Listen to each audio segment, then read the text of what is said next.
It's time to honky tonk. Let's do this.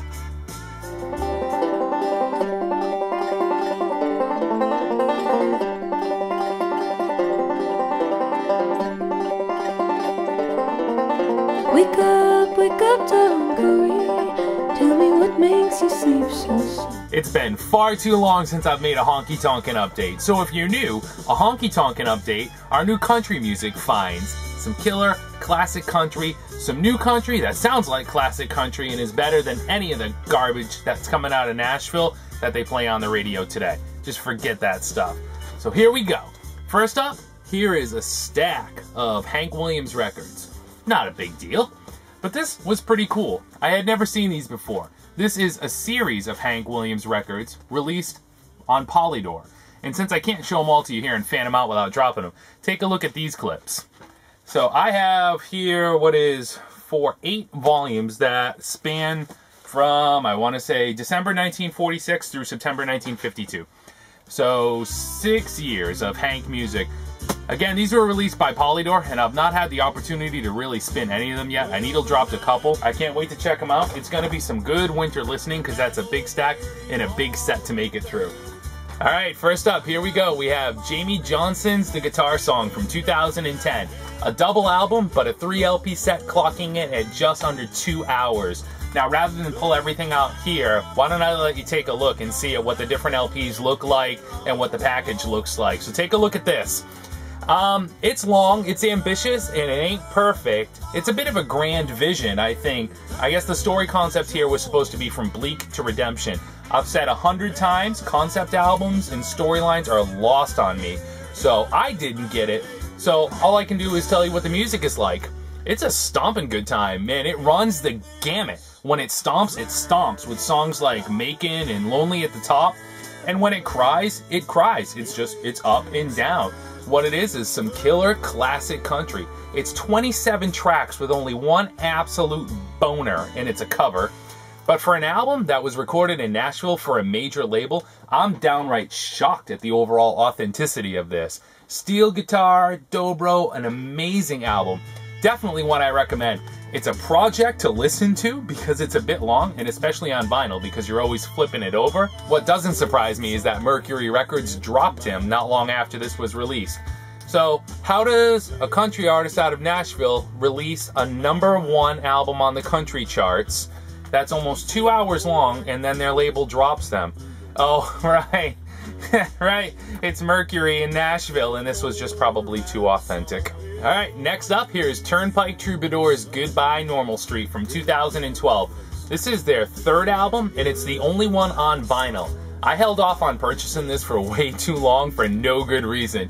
What a fantastic album. It's the soundtrack of red dirt back roads, dimly lit barns, and white faded farmhouses across Midwestern America.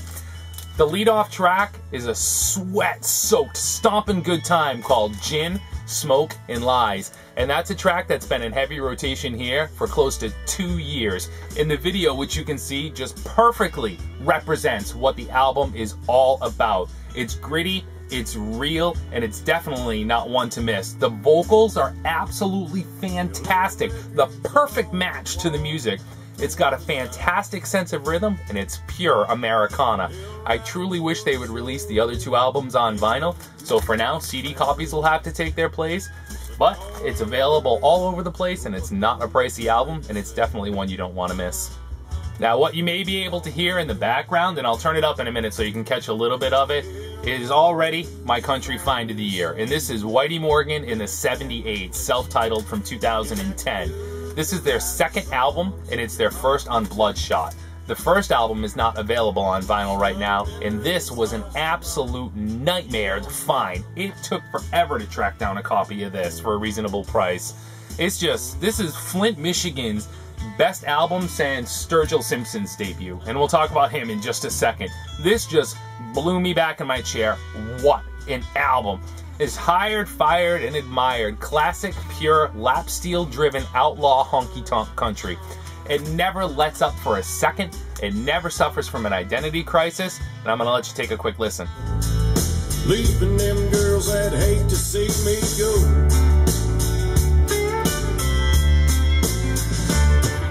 Well, there you have it. That's Whitey Morgan. And again, easily already vying for the best country pickup this year.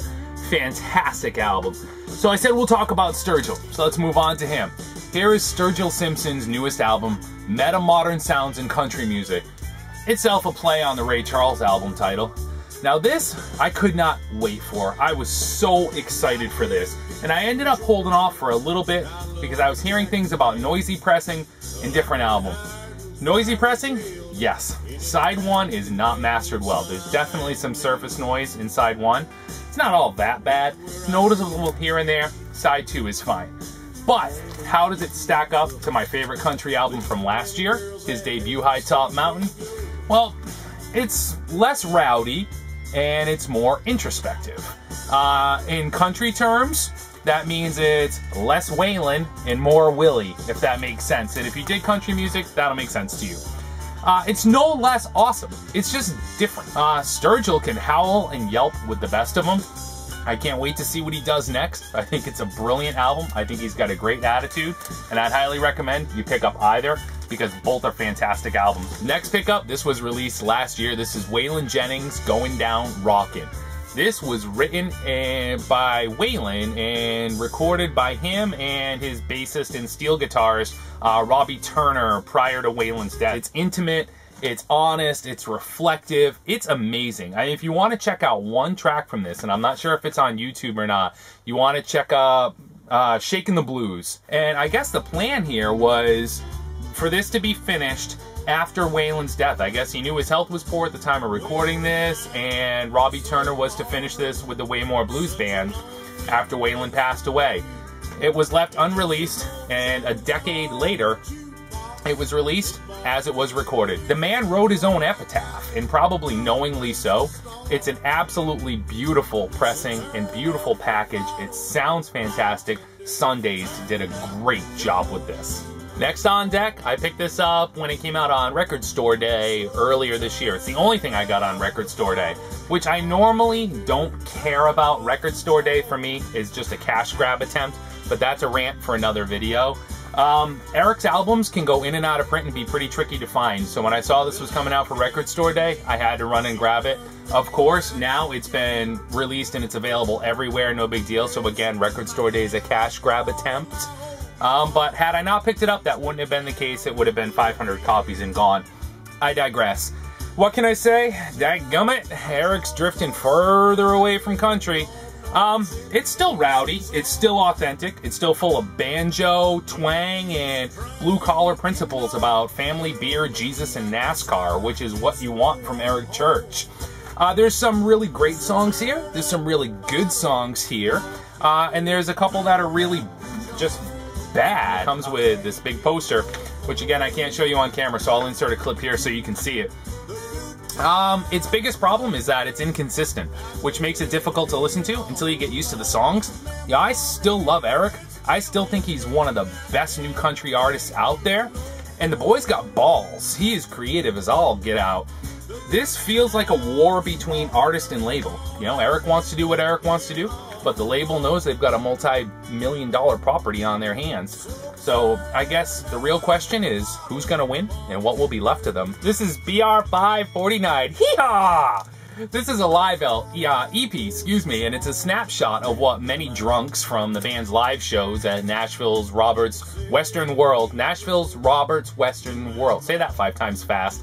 They already know. It's a band that just plays classic, old school, truck driving, hillbilly, honky-tonk, rockabilly all mixed together.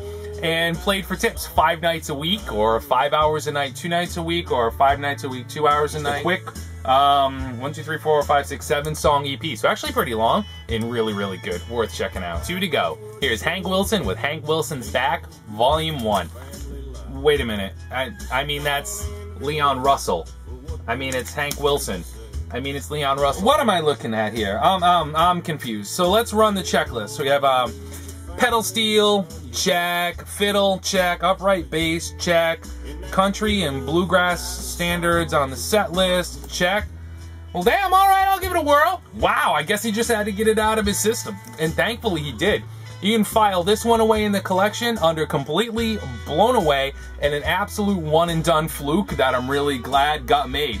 It's just down and out classic honky tonk. Speaking of blind buys, it doesn't always go right. Here's Billy Hill. This is I'm Just a Rebel from 1989. Look at that cover. How can you not pick that album up? This is gonna be a great album. It wasn't a great album. So it had a great cover, a great fictional read on the back about who Billy Hill is, but kind of a supergroup made up of songwriters and people from 70s and 80s bar rock bands. There's a few high energy tracks. I set the needle down on it, and the first song, Too Much Month at the End of the Money, that was great. It's like, here we go, all right, yeah! And then it just died. Barely worth keeping outside of the cover, so I'll just hang it up on the wall and stare at the cover. And that's it. Feel free to leave a comment if you have one, and talk to you guys soon. Later, y'all.